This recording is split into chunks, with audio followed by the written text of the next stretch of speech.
Good morning বন্ধুরা। তো সমজিৎ দেখুন এখন চলে এসছে আজকে গঙ্গার ধারে ঘুরতে। এই দেখুন একটা সিনারি দেখাচ্ছি, সিনারি দেখুন কত সুন্দর সিনারি গঙ্গার ধারে। হ্যাঁ তো সমজিৎ তুমি সকালবেলায় চলে এসছো গঙ্গার ধারে, তাই তো? বন্ধুরা দেখুন সমজিৎ এখন গঙ্গার ধারে চলে এসছে আর কত জল নিতে, গঙ্গার জল নেওয়ার জন্যে। আর কত সুন্দর একটা সিনারি দেখুন সমজিতের পেছন দিকে। হ্যাঁ তো বলো সমজিৎ, তুমি কোথায় এসছো? গঙ্গার ধারে।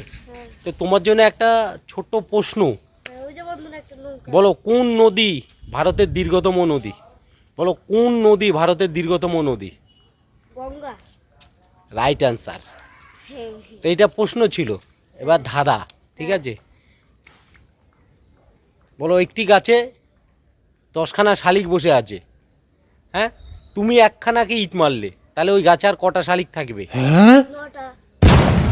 আবার শোনো ভালো করে, 10টা শালিক পাখি বসেছিল, মানে 10টা পাখি বসেছিল, তুমি একটা পাখিকে ইট মারলে, তাহলে আর কটা পাখি থাকবে ওই গাছে?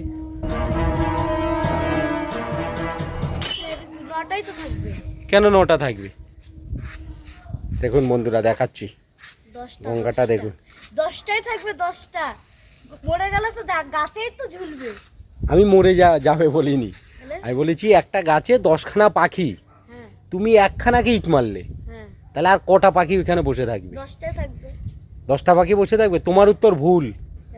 পারবে বলতে? হ্যাঁ পারবো। বলো কি কটা? গাছে তো ঢিল মারলে পাখি তো উড়েই যাবে, সব পাখি। তাহলে আর একটাও থাকবে না? না। সঠিক বলেছো বন্ধুরা, সিনারিটা দেখুন কত সুন্দর সুন্দর। দেখুন এই যে একটা ডলফিন মাছ, দেখুন ওই নৌকাটা ওদিকে চলে গেল।